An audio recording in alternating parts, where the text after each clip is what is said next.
Blood on the River, author's note, page 225. I grew up in Virginia, and so I studied the Jamestown story every time we covered state history. Then, in 2002, my historical novel, Storm Warriors, won the Virginia Jefferson Cup Award, and suddenly I was booked to speak at schools all over Virginia. I was wondering what to write about next, so as I visited these schools, I asked teachers and librarians for suggestions. What would you most like to see a novel about? I asked. The answer came over and over, Jamestown. I thought, that old story? John Smith and Pocahontas again? Boring. That was before I started my research. When I looked into what really happened, looked beyond the dry textbooks I had studied as a child, I discovered a thrilling, exciting adventure story. The challenge for me in writing historical fiction is always how can I see, hear, feel, taste, smell, know what my main character experienced. Luckily for me, the entire Jamestown fort, the 3 ships, and a Powhatan Indian village have all been recreated at the Jamestown settlement, complete with historical interpreters, gardens, muskets that really fire, without bullets of course, corn that needs to be shucked, and all the artifacts you can imagine. In addition to the Jamestown settlement, the newly rediscovered original Jamestown fort is being excavated by archaeologists. Every day they are uncovering pieces of pottery, building foundations, post holes from the original palisades, and even graves from the early Jamestown years. I spent day after day at these 2 sites, researching, asking questions, and generally absorbing the feel of it, and trying to transport my imagination back in time nearly 400 years.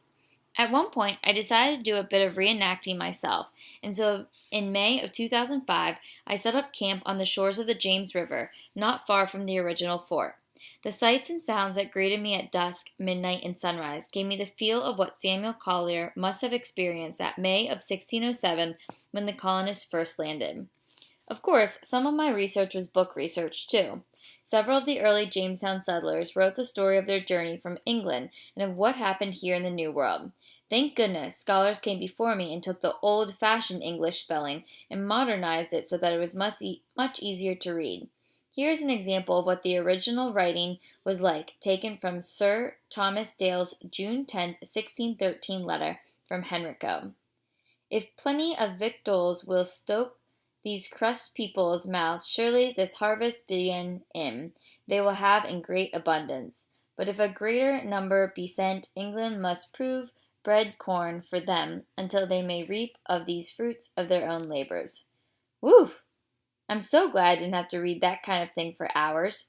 Here's the modernized version from Edward Wright Hale's book, Jamestown Narratives, Eyewitness Accounts of the Virginia Company. If plenty of victuals will stop these cursed people's mouths, surely this harvest being in, they will have in great abundance. But if a greater number be sent, England must provide bread corn for them, until they may reap of these fruits of their own labors. It's still not the easiest thing in the world to understand, but that was where my job came in, using those original records along with other sources to create a story that could be understood and enjoyed by young readers in the 21st century. Another note about spelling. English spelling in the early 1600s had not yet been standardized. People wrote phonetically, and when accents changed, spellings changed. There were no spelling tests. The same word was sometimes spelled in 2 different ways, even in the same sentence. When it came to place names and people's names, variations became even greater. For example, I found 11 different spellings of the name Lord de la Warr. Delaware, Laware, Delaware, Delaware, etc. And there are 27 spellings of Warraskolyak. Even Jamestown changes its spelling. Jamestown, Jamestown.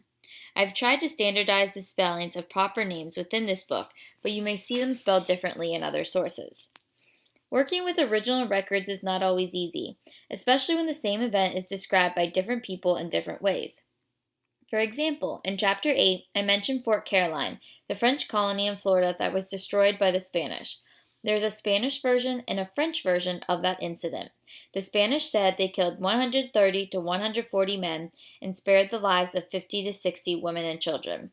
The French said everyone was slaughtered, even the women and children. There is no way to know which version is correct, and I simply had to pick one when telling my story. Another challenge in using original records is that sometimes they describe things that seem to be impossible, like the incident in Chapter 6 where a swordfish and a thresher shark attack and kill a whale. This same incident was cited by not just one, but two of the early settlers.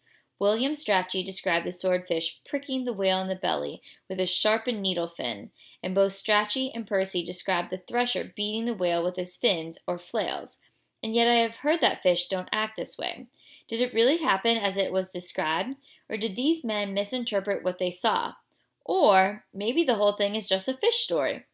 Speaking of fish stories, the modern-day Carib Indians say those stories about their ancestors being cannibals are nothing but lies.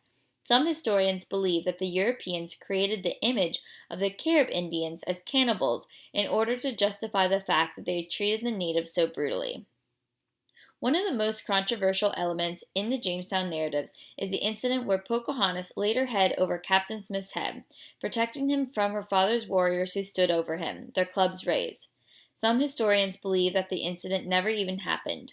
Others believe that Pocahontas really did save Captain Smith's life, that Chief Powhatan's warriors really were about to beat Captain Smith's brains out with those clubs. Still, others believe in the adoption ceremony interpretation of the event. This is the one that made the most sense to me, and so I have used it in my story.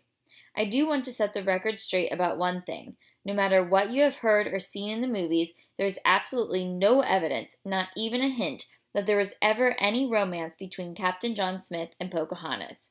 The Jamestown story is a story of culture clash, and this presented some challenges of terminology. For example, the English saw Pocahontas as a princess because she was the daughter of the Powhatan ruler, or, in the Englishmen's minds, the Powhatan king. But in Powhatan society, power does not pass through royal families from father to son or daughter the way it does in England. Instead, the line of succession went from Chief Powhatan to his brothers, then to his sisters, and then to his sisters' children. Pocahontas was not in line to inherit any power. Another term that got my attention was this entry in early settler William Strachey's Algonquin English word list, WOG, their word of wonder. Compare this to this entry in a modern-day Grolier's dictionary, wow, used in expressing wonder.